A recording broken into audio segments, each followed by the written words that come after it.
Saatnya Bapak Ibu, sekarang kita akan mendengarkan firman Tuhan. Firman yang memberikan kehidupan bagi kita semua. Mari kita berdoa. Bapa di dalam surga, di tengah-tengah peringatan kebangkitan-Mu dari antara orang mati pada saat ini, sekarang kami merendahkan diri, merindukan untuk mendengarkan suara-Mu yang menghidupkan kami, yang memberikan tuntunan atas perjalanan kehidupan kami. Karena itu berbicaralah dan berkuasalah atas kami semua. Kami sambut setiap kebenaran-Mu di dalam nama Tuhan Yesus. Amin. Bapak, Ibu, saudara-saudara, dan anak-anakku semua, situasi darurat masih cukup kita rasakan hingga sampai saat ini, baik di Indonesia maupun di negara-negara lain mengalami kondisi yang sama. Bahkan dari hari Jumat Agung kemarin tanggal 10 sampai tanggal 12 ini, pemerintah Indonesia menetapkan supaya ada satu kegerakan, yaitu gerakan berhenti total tinggal di rumah. Bukan hanya memutus, tapi membunuh virus corona. Nah, ketika kita membicarakan perkara ini di tengah-tengah ibadah kebangkitan Yesus yang menyatakan ada kuasa kebangkitan Yesus ini, pertanyaannya, masih relevankah kuasa kebangkitan Yesus Kristus di tengah-tengah wabah COVID-19? Ini adalah pertanyaan penting yang perlu kita renungkan bersama-sama pada saat ini, agar supaya kita sebagai para pengikut Kristus bisa berjalan sesuai dengan terang firman-Nya. Ketika kita memperhatikan firman Tuhan yang terkait dengan Paskah yang utuh dari kematian sampai kebangkitan, kita mendengar bagian-bagian firman Tuhan tentang karya Allah di dalam Yesus Kristus yang luar biasa ini. Seperti yang dikatakan di dalam 1 Petrus pasal 2 ayat yang ke-24. Di sana dikatakan demikian. Ia sendiri telah memikul dosa kita di dalam tubuhnya di kayu salib, supaya kita yang telah mati terhadap dosa hidup untuk kebenaran.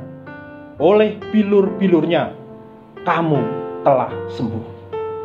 Lalu Yesaya pun juga menuliskan di dalam kitabnya, yaitu Yesaya 53 ayat 4-5, dikatakan di sana demikian. Tetapi sesungguhnya penyakit kitalah yang ditanggungnya, dan kesengsaraan kita yang dipikulnya. Padahal kita mengira dia kena tulah, dipukul dan ditindas Allah. Tetapi dia tertikam oleh karena pemberontakan kita. Dia diremukkan oleh karena kejahatan kita. Ganjaran yang mendatangkan keselamatan bagi kita ditimpakan kepadanya, dan oleh bilur-bilurnya kita menjadi sembuh. Jadi dari bagian-bagian firman Tuhan ini, kalau kita perhatikan, melalui penderitaan dan kematian Yesus, Tuhan Yesus telah menanggung berbagai macam penyakit dari akibat dosa kita. Seluruh penyakit dosa kita dipikulnya.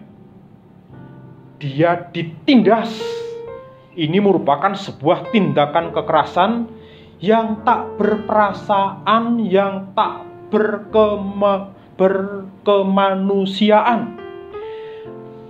Dia diremukkan, dia ditikam, lambungnya ditombak. Itu adalah bagian-bagian, Alkitab mengatakan, dia menanggung dosa-dosa kita. Nah, oleh karena itu, kalau kita perhatikan Alkitab secara utuh, ketika Yesus mengalami penderitaan sampai kematian di atas kayu salib itu, Yesus menerima penghukuman atas setiap dosa pikiran kita, dosa perasaan, dosa perkataan, dosa keinginan mata, keinginan daging, keangkuhan hidup. Semuanya itu ditanggungkan, dipikul oleh Yesus melalui penderitaannya. Kita perhatikan coba hal ini. Dosa perasaan dan perkataan. Ketika Yesus dicaci maki, ketika Yesus diolok-olok, ketika Yesus ditelanjangi, ini adalah bagian dari karya Yesus ketika menanggung dosa-dosa perkataan dan perasaan itu. Lalu kita juga menemukan di dalam Alkitab secara khusus, yaitu di dalam Matius pasal 27 ayat 29 sampai 30. Di sana Yesus dikenakan mahkota duri. Mahkota duri. Apa hubungannya ini? Mahkota duri ini sesungguhnya menjelaskan Yesus sedang menanggung dosa-dosa kepala kita. Dosa-dosa yang ada di pikiran kita. Ketika manusia pertama masih hidup di tanaman Eden, manusia itu hidup sepikir, sejalan dengan Allah. Tapi selanjutnya, manusia pertama mendengar suara iblis, lalu mengikuti iblis. Maka selanjutnya, di dalam diri manusia yang sudah jatuh dalam dosa, ada kecondongan untuk melakukan apa yang dipikirkan oleh iblis. Karena itu Yesaya berkata, rancanganku bukan rancanganmu, rancangan manusia. Jalanku, jalan Tuhan, bukan jalanmu, jalan manusia. Nah, ini adalah sesuatu yang terkait dengan dosa pikiran manusia yang telah ditanggung oleh Yesus. Dosa-dosa itu telah ditanggung melalui mahkota duri yang ditancapkan di kepalanya. Dan ketika Yesus mengenakan mahkota duri, sesungguhnya ini juga memiliki maksud supaya ke depan kita akan bisa mengenakan mahkota yang lebih indah, mahkota kehidupan, mahkota kemuliaan, karena dosa pikiran kita sudah ditanggung oleh Yesus. Lalu juga di dalam Alkitab kita menemukan bahwa tangan dan kaki Yesus dipaku. Nah, Bapak Ibu, ini sesungguhnya memiliki arti-arti rohani secara khusus. Ketika pikiran dosa di dalam pikiran kita ini terkandung di dalam hati kita, maka hati kita selanjutnya memerintahkan supaya tangan melakukan, supaya kaki melakukannya. Sehingga ada dosa tangan yang namanya mencuri dan lain-lain, ada dosa kaki yang senantiasa berjalan menuju dosa, menuju kejahatan, dan ini juga ditanggung oleh Yesus melalui penderitaan yang begitu amat sangat. Karena itu Yesus pada saat dia masih hidup di dunia ini lalu menyampaikan pengajaran-pengajaran, dia mengatakan demikian di dalam Markus 9 ayat 43 dikatakan di sana demikian. Dan jika tanganmu menyesatkan engkau, penggalah, karena lebih baik engkau masuk ke dalam hidup dengan tangan pudung daripada dengan utuh kedua tanganmu dibuang ke dalam neraka, ke dalam api yang tak terpadamkan. Lalu di dalam Markus pasal 9 ayat yang ke-45 di sana juga dikatakan, dan jika kakimu menyesatkan engkau, penggalah, karena lebih baik engkau masuk ke dalam hidup dengan timpang daripada dengan utuh kedua kakimu dicampakkan ke dalam neraka. Jadi ini menunjukkan ada dosa tangan, dosa kaki yang mendapatkan perhatian secara serius oleh Tuhan Yesus, karena itu dosa-dosa itu ditanggung oleh Yesus. Dalam perjanjian lama, hukum ini diterapkan.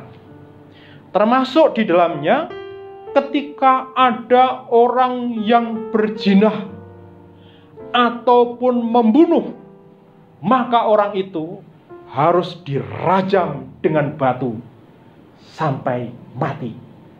Nah, ini adalah dosa dan hukumannya, hukum maut yang diterapkan di dalam perjanjian lama.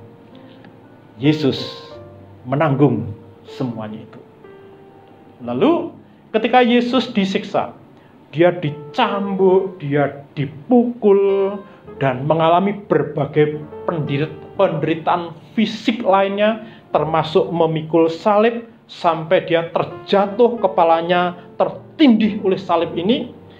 Ini memberikan penjelasan Yesus sedang menanggung dosa-dosa kedagingan kita, dosa-dosa yang mengandalkan kekuatan diri sendiri. Yesus menanggung sedemikian rupa melalui penderitaan yang amat sangat itu. Nah, Bapak Ibu, kalau kita perhatikan apa yang dikerjakan oleh Yesus yang sedemikian rupa itu tadi, menunjukkan bahwa dosa itu begitu kejam, begitu sadis. Kekejaman dosa dapat kita lihat bagaimana Yesus disiksa, Yesus dianiaya, Yesus disalibkan sampai mati. Tapi firman Tuhan mengatakan bahwa itu adalah bagian dari karya kasih Allah dalam rangka mengasihi kita, sehingga penghukuman itu ditimpakan kepada anaknya yang tunggal, Yesus Kristus. Ketika Yesus mengerjakan semuanya itu, Alkitab mencatat pengorbanannya diterima oleh Tuhan. Itu ditandai dengan apa? Sebelum dia mati, sebelum dia menyerahkan nyawanya kepada Bapaknya, di dalam Lukas pasal yang ke-23 ayat 44 sampai ayat yang 46 dikatakan di sana demikian. Sebelum Yesus mati, pada jam 12 tiba-tiba kegelapan meliputi bumi ini. Selama 3 jam dunia ikut berduka. Dan kalau itu gelap, semata-mata karena Allah sedang membuat tanda. Dan selanjutnya, tabir bait suci terbelah menjadi 2, dari atas ke bawah. Sobek dari atas ke bawah. Hanya Allah yang mengerjakan, menunjukkan perkenaan Allah terhadap karya Yesus. Maka oleh pengorbanan dan kematiannya, pembatas jarak antara manusia dengan Tuhan dibukakan, dan kita bisa menghubungi langsung dengan Bapa. Kita bisa berdoa langsung kepada Bapa. Jadi itu menunjukkan tanda-tanda Allah berkenan. Dan perkenaan Allah atas pengorbanan Yesus itu juga dinyatakan Yesus bangkit dari kematian. Yesus bangkit dari alam maut. Ini menunjukkan Bapa berkenan terhadap pengorbanannya. Karyanya disahkan dengan kebangkitannya. Sehingga ketika Yesus bangkit, itu menunjukkan kemenangannya, dan kemenangan itu juga bisa kita alami bersama-sama. Firman Tuhan di dalam 1 Korintus pasal 15 ayat 54 sampai ayat yang ke-57 dikatakan di sana demikian. Maut telah ditelan dalam kemenangan. Hai maut, di manakah kemenanganmu? Hai maut, di manakah sengatmu? Sengat maut ialah dosa, dan kuasa dosa ialah hukum Taurat. Tetapi syukur kepada Allah yang telah memberikan kepada kita kemenangan oleh Yesus Kristus Tuhan kita. Di dalam 1 Petrus pasal 1 ayat 3 dan 5, di sana ada satu bagian firman Tuhan yang menyatakan kuasa kebangkitan Yesus Kristus masih relevan sampai sekarang. Firman Tuhan berbunyi demikian. Terpujilah Allah dan Bapa Tuhan kita Yesus Kristus, yang karena rahmat-Nya yang besar telah melahirkan kita kembali oleh kebangkitan Yesus Kristus dari antara orang mati kepada suatu hidup yang penuh pengharapan. Ayat yang kelima. Kamu yang dipelihara dalam kekuatan Allah karena imanmu, sementara kamu menantikan keselamatan yang telah tersedia untuk dinyatakan pada akhir zaman. Ayat-ayat ini menunjukkan karya pengorbanan Yesus yang berlanjut dengan kebangkitannya, memberikan kehidupan, hidup baru, hidup yang kuat, termasuk di dalamnya hidup yang kuat dan bisa mengalahkan segala sakit penyakit, termasuk virus corona. Bapak Ibu, kuasa kebangkitan Yesus Kristus sampai sekarang masih relevan. Kita dapat menyaksikan di mana-mana bagaimana kuasa Yesus di tengah-tengah COVID-19 ini dinyatakan. Kuasa kebangkitan Yesus yang dinyatakan kepada orang yang kaitannya dengan usaha, yang kaitannya dengan ekonomi. Bapak Ibu barangkali sudah mendengar orang yang namanya Ani Avanti. Ini fotonya, bisa Bapak Ibu perhatikan.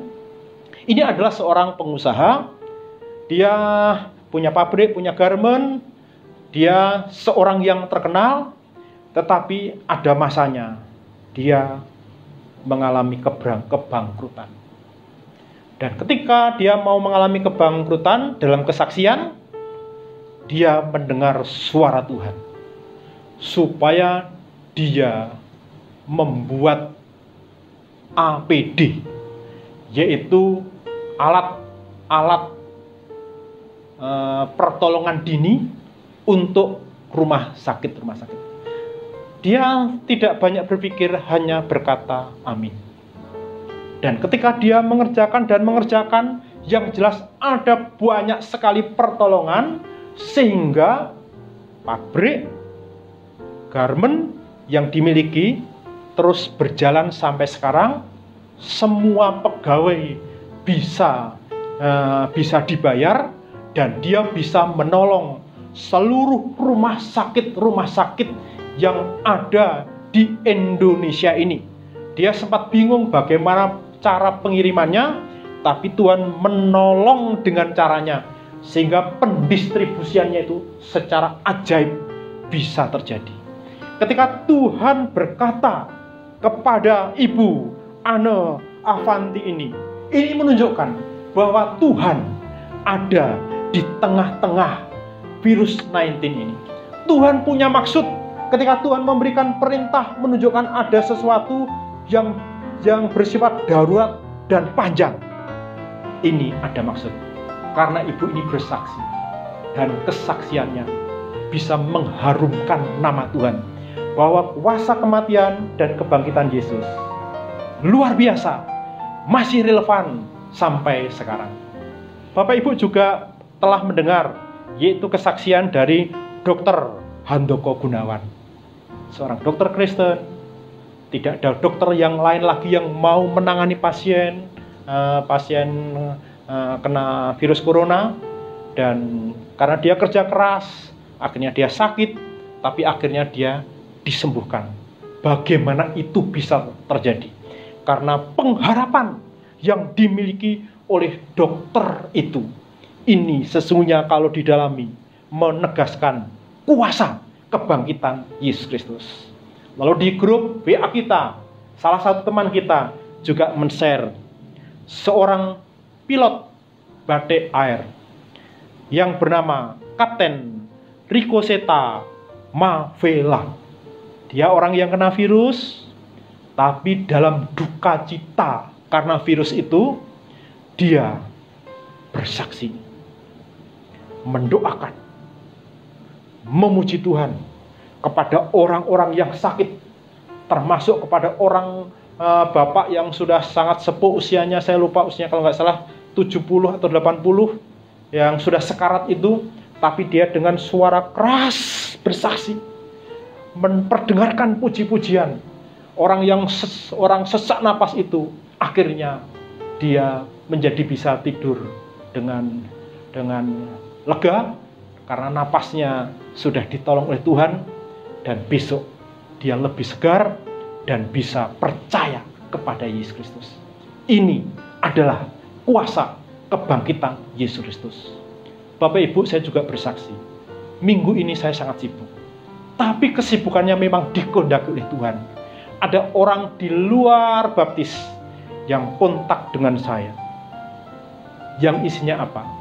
Menolong hamba-hamba Tuhan di tengah-tengah kondisi yang darurat seperti ini, ketika mereka mengalami kekurangan secara ekonomi. Saya memfasilitasi untuk membagikannya, termasuk apabila gereja kita mau menyaksikan kasih Tuhan, mau membagikan nasi bungkus kepada orang-orang yang membutuhkan, Tuhan menyediakan dana. Saya sudah share kepada panitia diakonia, kalau mau lakukan itu, ada dana yang tersedia, dan itu bisa dilakukan 2 hari sekali. Bagaimana itu bisa terjadi? Kuasa kebangkitan Tuhan Yesus bekerja di antara anak-anak Tuhan, menggerakkan anak Tuhan supaya bisa menjadi saksi Tuhan. Jadi dari sini Bapak Ibu, mari kita berdiri dengan teguh, berdiri dalam iman yang kokoh, bahwa kuasa kebangkitan Yesus Kristus masih relevan sampai sekarang ini, masih relevan terhadap COVID-19. Dan ini menjadi alat Tuhan bagaimana kuasa Tuhan kemuliaannya dinyatakan kepada dunia ini. Jangan lemah, jangan putus asa, mari bangkit. Sebagaimana Rasul Paulus mendorong jemaat yang ada di Korintus, dan ayat ini saya baca sebagai penutup untuk kita semua. 1 Korintus pasal 15, ayatnya ayat yang ke-58 berbunyi demikian. Karena itu saudara-saudaraku yang kekasih, berdirilah teguh, jangan goyah, dan giatlah selalu dalam pekerjaan Tuhan, sebab kamu tahu bahwa dalam persekutuan dengan Tuhan, jerih payahmu tidak sia-sia. Tuhan memberkati. Sekali lagi kita berdoa. Bapa dalam surga, meteraikan setiap kebenaran firman-Mu di dalam hati kami semua, bahwa kuasa kematian dan kebangkitan-Mu masih tetap sama, dahulu, sekarang, sampai selama-lamanya. Ketika bangsa kami, ketika dunia ini diserang dengan wabah virus 19, Engkau ada di sana. Kuasa-Mu Engkau nyatakan di sana.